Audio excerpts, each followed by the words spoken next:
I wonder how those cops feel now. A bit nervous. I bet. Yeah.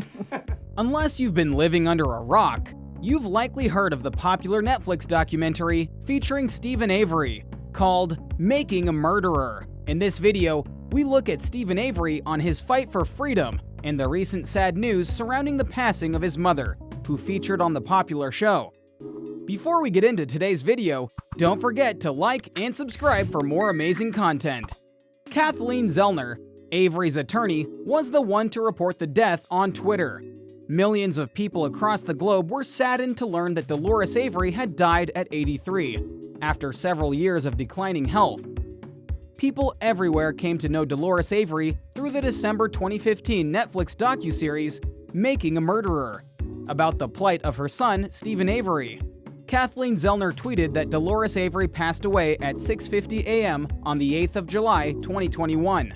Zellner says her passing came a day before Steven Avery's birthday. Zellner tweeted, "Update.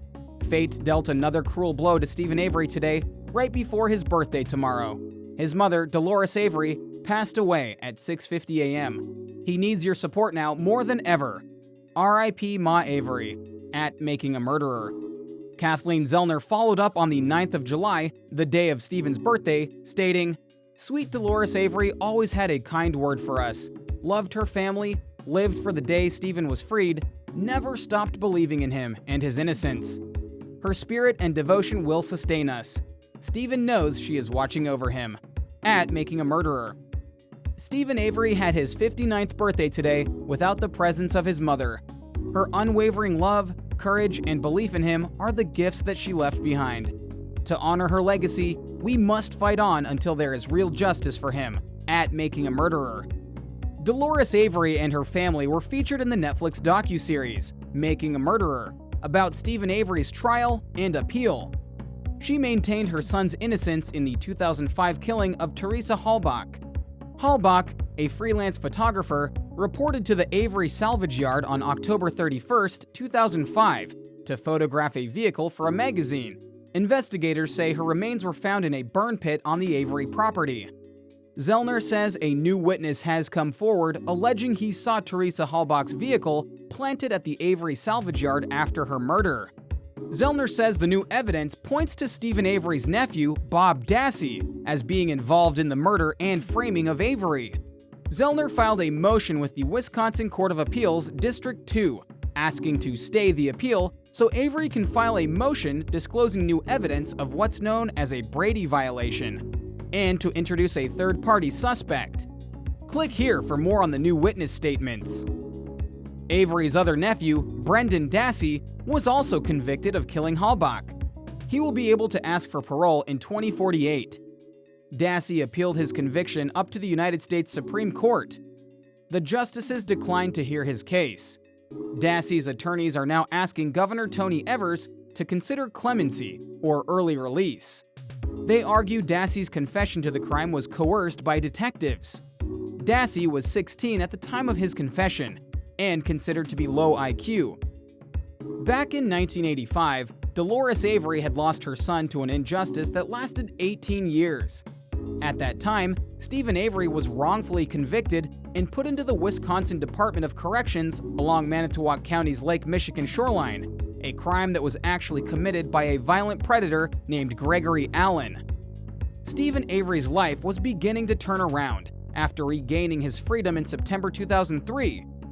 2 years later, the Manitowoc County Sheriff's Department named Avery as the main suspect in the disappearance of freelance photojournalist Teresa Halbach on October 31, 2005.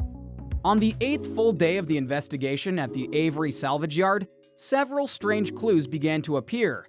A spare key for Halbach's RAV4 turned up on the carpet in Avery's bedroom. Charred bones near Avery's backyard burn pile pit, and a folded-up license plate for Halbach's vehicle inside one of the broken-down station wagons on the property.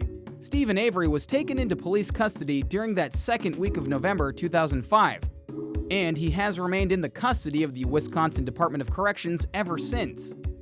One of the most difficult aspects of the wrongful conviction movement is that most states do not allow inmates convicted of murder to get a temporary release from prison to attend a loved one's visitation and funeral service. Wisconsin, like many surrounding Midwest states, is no exception. That means Steven Avery, who turned 59 on Friday, will have to grieve his mother's death alone in his Waupun Correctional Center jail cell. At Dolores Avery's funeral, he won't be able to give a long, tight hug or cry on the shoulders of his 3 brothers, his grown kids, or his elderly father. A further blow in his long-lived pending case. That's simply how the rules are written. It isn't just a Wisconsin issue either. Although it may appear harsh and callous, that policy and procedure has been in place in numerous states, from the East Coast to the West Coast, for decades. Mario Casciaro, who was released from prison in 2013 after spending 26 years for the killing of a missing Illinois child, is one of Kathleen Zellner's well-known clients that was wrongfully convicted. Casciaro went on to become a lawyer in Chicago after being exonerated.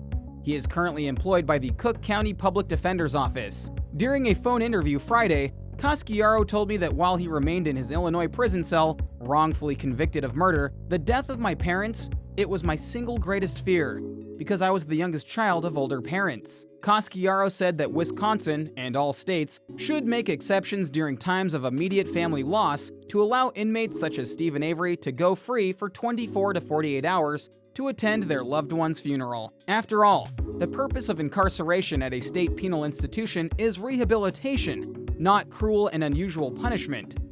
Casciaro said that preventing prisoners to attend a parent's funeral amounts to cruel and unusual punishment.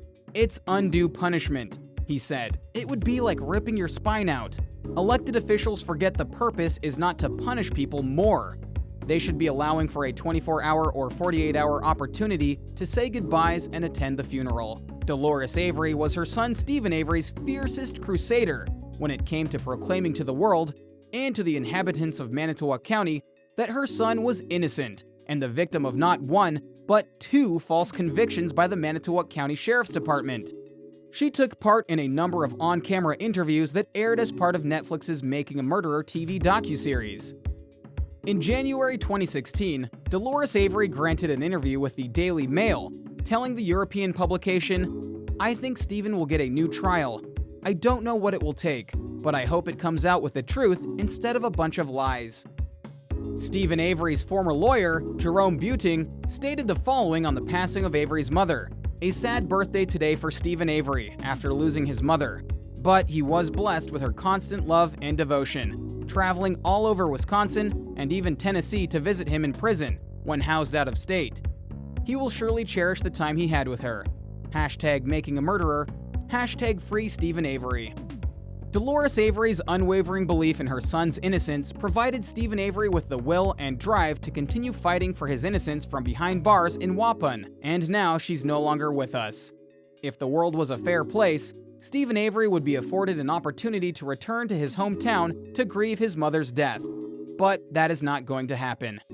Perhaps in the future, Wisconsin and other states will reconsider their strict laws on funeral visitations in cases like Steven Avery's, where there are serious doubts about the guilt and innocence of the person serving time in prison.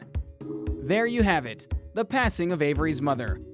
Do you think Steven is innocent like his mother does? Do you think this is another blow in Steven's fight for freedom? How do you think this has impacted Avery? Let us know in the comments below. And like always, we'll see you in the next video. Don't forget to like and subscribe for more amazing content.